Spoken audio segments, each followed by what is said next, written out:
we start with Sefer Shmiras Haloshon. Sefer Shmiras Haloshon, and it says, so today's topic, judge others favorably. Okay.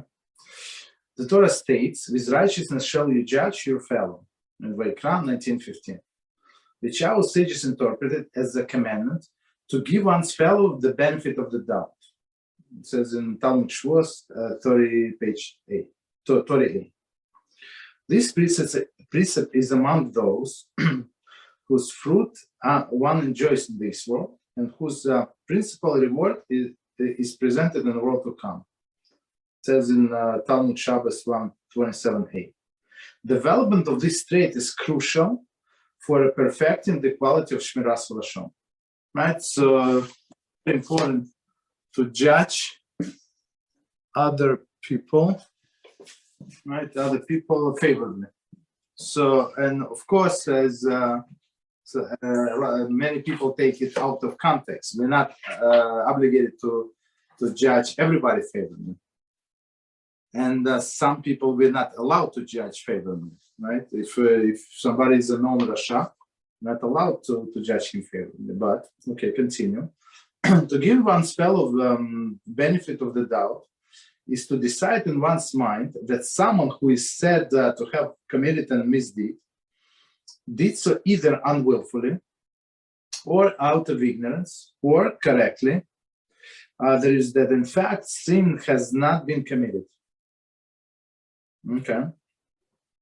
When so let's see. So what if somebody brought you a report? First of all, we're not allowed to believe this report, right? But secondly, even if you saw it with your own eyes, right? So first of all, he did not know that it was forbidden, right? Second, that unwillfully, maybe somebody made him. I mean, you don't know the circumstances. And maybe you don't know the halacha, right? Maybe, just a maybe.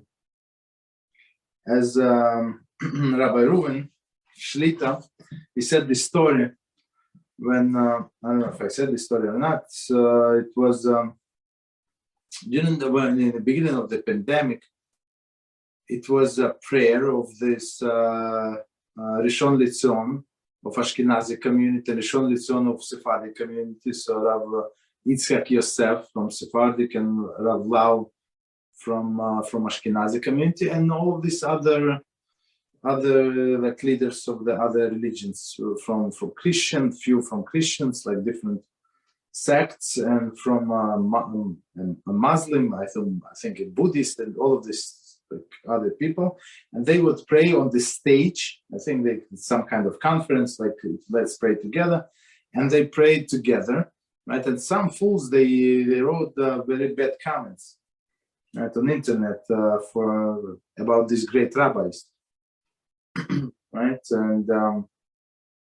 And the thing is, so they say, how could they pray with all of these idol worshippers and this and that, and it's disgrace, and they actually some fools just call these great rabbis names, but we know that if these people just knew halacha, they would know that it's not prohibited.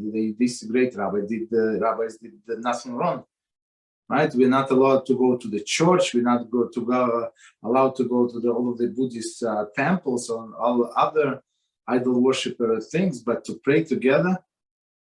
Right, there is no prohibition, and in fact we know from even from Novi, if you learn Novi, it's about Eliyahu Hanavi, right, and him and all of these prophets. Initially it was 900 prophets, and then 450 did not show up, so it was Eliyahu Hanavi praying, and these 450 false prophets were calling to their gods, right? Try to bring fire on the altar, right? So, and Eliyahu Hanavi was allowed to pray next to them, so there is no problem, right? So, okay. and throughout the generation, we see that a rabbi is greater than those two were cooperating with the government, because we live in exile, and we have to talk even to different religion. It's not the religion. It's not like the choice of the leaders, right? Sometimes, because of their position, they're forced. Okay, so basically, these people simply lost their share in the world to come, who commented negatively. That's not smart, to put it mildly. Okay, so that's exactly what it says here, right? In fact, maybe you did not know halacha. Maybe they did nothing wrong, right? Maybe they were forced. How do you know? Especially when we're talking about kosher people. Not kosher people, you're not obligated to give them a benefit of the, but these people for sure. When the report does not lend itself to any of the above interpretation, one should consider the possibility that the speaker adds or omits details which completely alter the nature of the report. That's a famous one, right? So we know that people, when they tell the story over, sometimes they willingly, sometimes they just forget some details, very important details. I remember like a few students, and they have exactly the same character. They would ask me a question, I give them an answer. Hopefully they're going to watch this lecture, and they say, yeah, but what if this circumstance? I said, in this circumstance, you do exactly opposite. Oh, sorry, I forgot to tell. And then, like, I don't know, 1 hour later, they change they add details to the story. It's like a moving target. Like I said, stop it. I don't want to answer, right? So all of the details, they change the whole story. You cannot just hold it and see how Rabbi is going to react. It's okay. Okay, continue. To judge others favorably is also to bear in mind the teaching: do not judge your fellow until you have reached his place. It says in Pirkei Avos 2:5, right? And then there is no comments, but our great rabbis comment, and you cannot never be in his place, never, right? So to be in his place, it's not literally in his place.